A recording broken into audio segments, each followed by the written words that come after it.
A graça e a paz do Senhor Jesus, gente, eu tô aqui,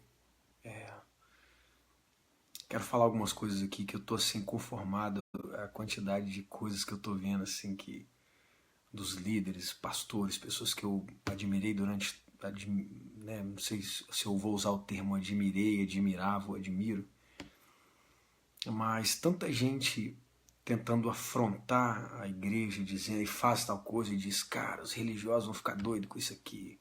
Cara, você é religioso, você é isso, você é aquilo. Então o cara quer cantar uma música secular, ele faz questão de postar e chamar qualquer um que não canta de religioso. O cara quer fazer um negócio que não se parece com o que a igreja faz e usa esse termo.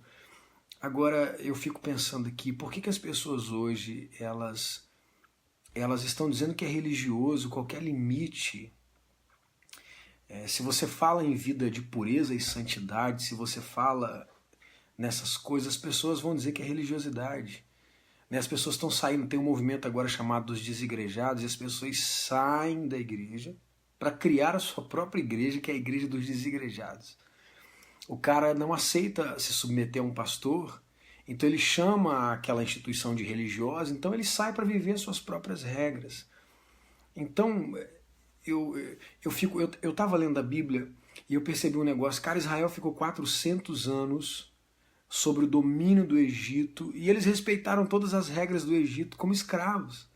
No momento em que Deus os liberta do Egito e os transforma em livres, em 40 dias, caras, eles murmuraram contra Deus, eles não aceitavam as ordenanças do Senhor, reclamavam de tudo. Você vê lá Israel, lá no tempo da Babilônia, o cara tocou, estava cheio de judeu lá, que seriam os crentes daquele tempo, e o cara disse, eu vou tocar a buzina aqui, todo mundo tem que se ajoelhar. Todo mundo se ajoelhou sem problema, exceto 4 jovens. Eu fico pensando que Daniel, Sadraque, Mesaque e Abednego deveriam ser chamados de religiosos pelos caras da época. Dizer, esses caras são muito religiosos. Pô, qual o problema de ajoelhar para a musiquinha do rei? No coração eu não estou adorando essa imagem. Esses caras aí são muito religiosos, querendo ficar aí de pé, querendo dar uma de crentão. Nós não vamos nos prostrar. Cara, eu acho que a gente está perdendo, a minha geração precisa acordar porque a gente está perdendo o bom senso. Nós estamos entendendo liberdade de um jeito diferente que a Bíblia realmente nos ensina. Nós somos livres do pecado. Não fomos livres para pecar o pecado que a gente acha que deve pecar. Tá? Pessoal, eu não vou responder muito aqui os comentários, que eu estou muito focado em desabafar isso aqui. Te peço que compartilhe isso. Entende? Eu não acho que seja religioso. Eu entendo, eu concordo. Eu vim de uma geração, por exemplo, que nada se podia. E eles foram radicais e extremistas quanto às doutrinas daquele tempo. Mas eu também não posso agora, porque um dia eu me senti um pouco privado de muitas coisas e levantar agora uma bandeira radical de uma liberdade sem limite. Onde essa liberdade nada tem problema, onde...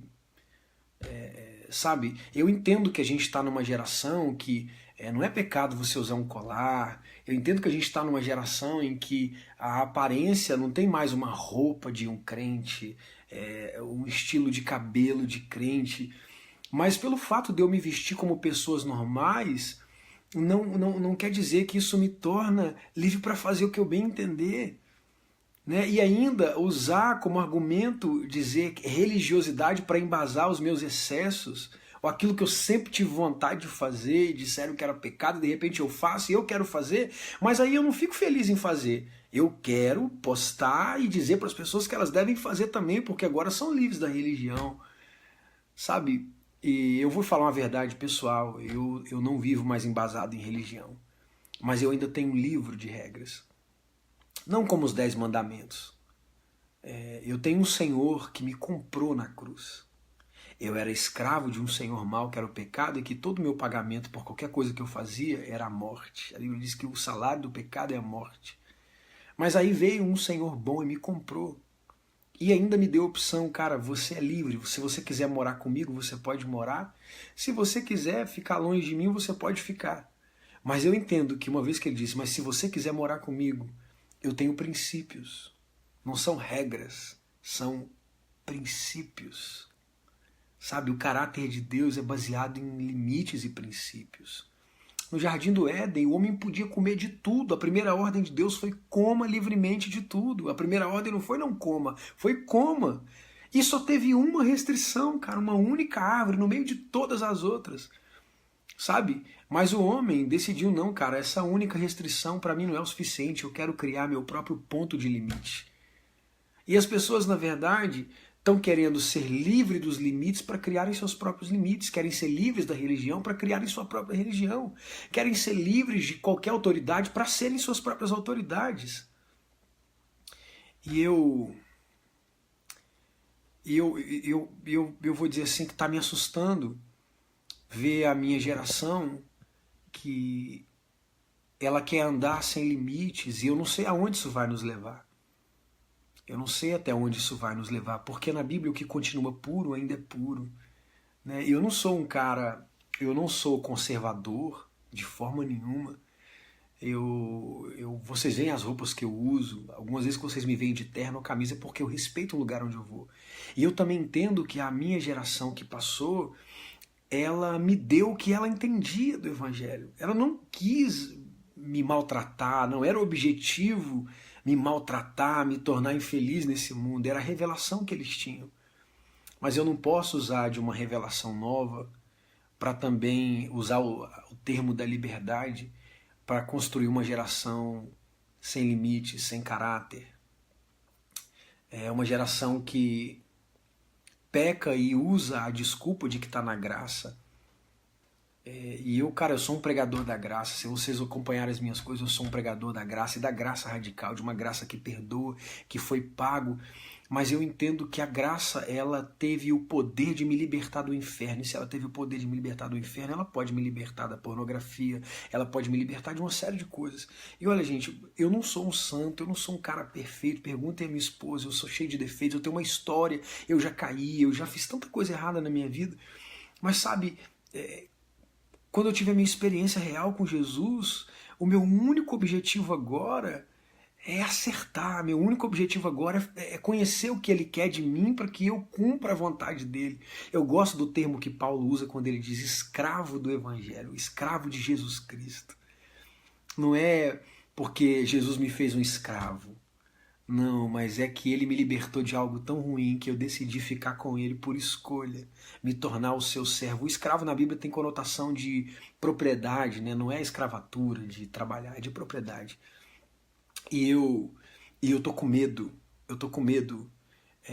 de que a gente se transforme em radicais e a gente perca todo o bom senso do Evangelho. Porque o Evangelho ainda transforma, o Evangelho purifica, o Evangelho faz um casal de namorados que viviam uma vida sexual ativa dizer assim, cara, isso não tá certo.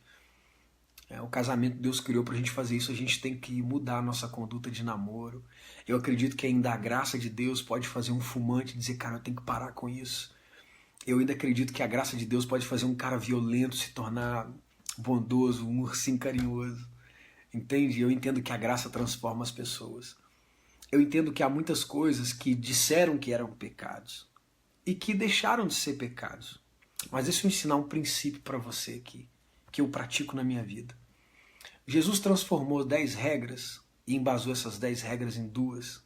E nas 2, a lei é o amor. Amar a Deus e amar o próximo.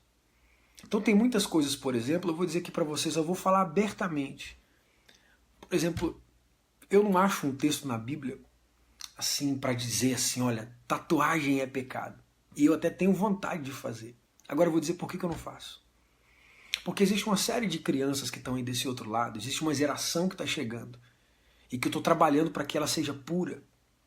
Que eles vão querer tatuar e vão chegar em casa e dizer para os seus pais assim, olha a tatuagem que eu fiz, os pais vão dizer, cara, eu não queria que você tivesse feito isso. Ele vai dizer, não, mas o pastor Lucas fez. Então na lei do amor, a gente abre mão até daquilo que é permitido. Entende?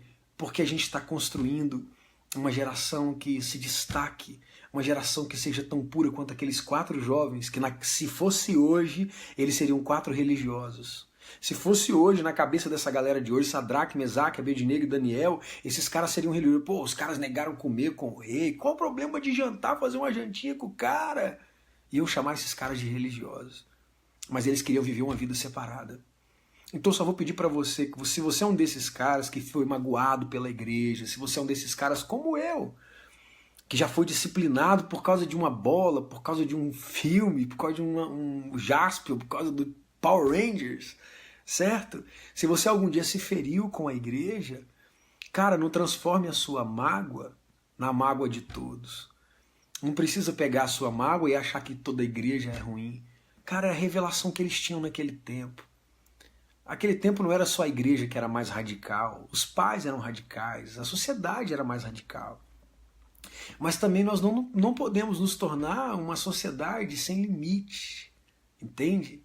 As pessoas devem ser respeitadas, mas assim, apesar de eu respeitar o que você pensa, eu não quero te impor o que eu penso, mas eu acho que você também não tem que impor o que você pensa. Eu acredito em alguns limites e eu vou me dirigir agora aos jovens cristãos, aos jovens da igreja. Cara, não vivam esse evangelho maluco. Você está na graça, você não está mais debaixo da lei. Sabe quando Jesus disse, vinde a mim, vocês estão cansados e oprimidos, eu vos aliviarei. Tomai sobre vós o meu jugo. Ele não chamou a gente para não carregar jugo nenhum. Tem um jugo, cara, tem alguma regra, tem alguma coisa. Ela não é pesada, ela não vai te matar, ela é leve, é suave. Mas não é andar sem nada. Sabe, há limites no evangelho. E se a gente quer fazer diferença nesse mundo, a gente precisa se diferenciar em alguma coisa. Não estou falando de aparência, eu estou falando justamente do interior. O problema é que essa galera que está sem limite, eles estão externalizando uma dor, uma mágoa que eles tiveram um dia com a igreja. Sabe? Se magoaram com um pastor, se magoaram com uma igreja porque colocaram um limite demais e aí agora querem se revoltar contra tudo.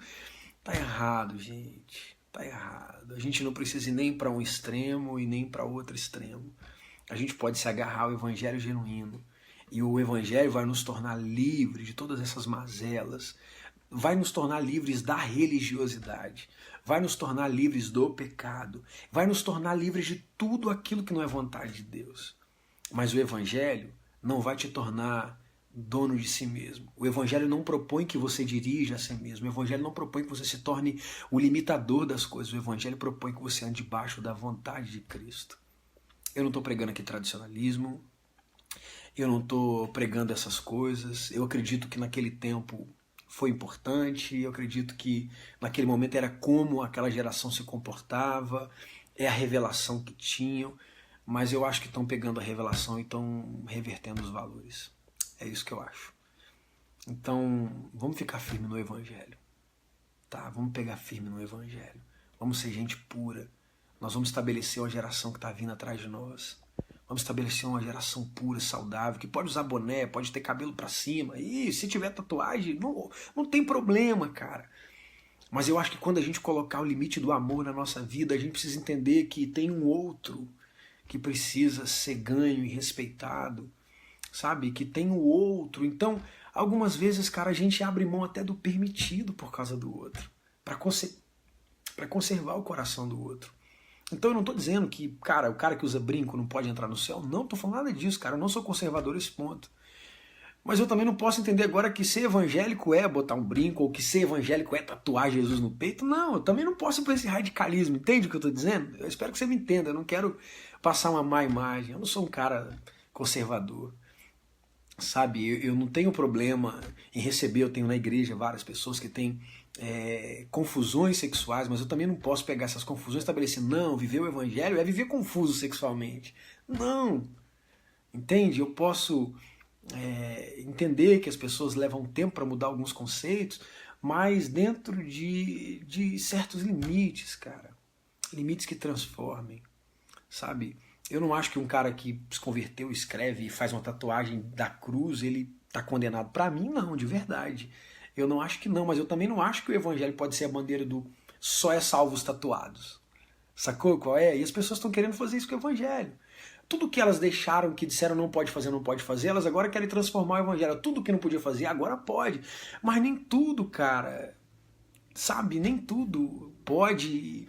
E não é todo mundo que vai saber lidar com certos limites. Tem gente que vai extrapolar e vai usar o mesmo argumento, dizendo, eu tô na graça, etc. Então, galera, bora mudar nosso conceito, vamos purificar nossa geração, vamos andar na pureza do caráter. E o próprio Espírito Santo vai nos dando esses limites aí. Eu só tô falando isso porque eu tô vendo uma galera aí fazer cada loucura, cada coisa na tentativa de afrontar as igrejas, na tentativa de afrontar os pastores antigos, na tentativa de afrontar os conceitos antigos. Sabe, e eu acho que a gente tem que aprender a andar nas gerações. Os nossos hinos modernos cheios de guitarra, rock and roll, não são mais ungidos e nem menos ungidos do que os antigos. Mas a gente caminha entre várias gerações e a gente tem que se respeitar. Os antigos gostam do hino mais velho, pô, vamos tocar o hino mais velho, os jovens gostam, tem que ter espaço para todo mundo. Eu só não quero que as pessoas levantem a bandeira e transformem o evangelho numa patifaria. A gente não pode deixar isso acontecer. Cara, Deus abençoe, boa noite para vocês. Me perdoe, eu não vi aqui, não entrei nessa live hoje para interagir aqui. Na verdade, eu só queria deixar essa mensagem. Não sei quantas pessoas vão assistir, não sei quantas vão ver até o final, mas eu só queria deixar essa mensagem. Deus abençoe vocês.